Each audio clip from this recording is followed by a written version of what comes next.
Hello everyone, আগের পার্টে তো একটা শাড়ি তোমাদেরকে দেখালাম। আর এই শাড়িটা দেখে তোমরা চিনতে পারছো, এটা যেটা ইনস্টাগ্রামে এখন ট্রেন্ডে চলছে, গ্রে কালারটা। এই কালারটা আমি নিয়েছি, এই কালারটাও ভালোই ট্রেন্ডিংয়ে আছে।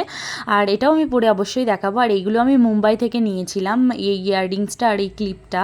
এটাও আমার ইউনিক লেগেছিলো। এই ক্লিপটা আমি এখনও ইউজ করিনি একবারও। আর এখানে দেখো আমি একটা ব্যাগ কিনেছিলাম, এগুলো কিন্তু একদম রিজনেবল প্রাইসের মধ্যে।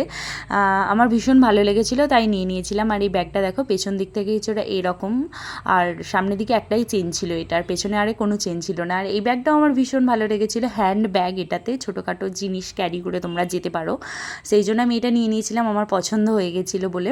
আর আমার ভীষণ ভালো লেগেছে এটা। আমার ভিডিওগুলো কেমন লাগছে সেটাও অবশ্যই জানিও। আর এই কুর্তিটা পরে তো অলরেডি আমি ভিডিও আপলোড করেই দিয়েছি। কুর্তি না, এটা চুড়িদার। এটাও কিন্তু আমি মুম্বাই থেকে কিনেছিলাম, আর এটাও আমার এক দেখাতে ভীষণ পছন্দ হয়ে গেছিলো। আর এই ড্রেসটাও খুব খুব খুব ভালো লেগেছে। তো চলো নেক্সট পার্টে আর কী কী কিনেছি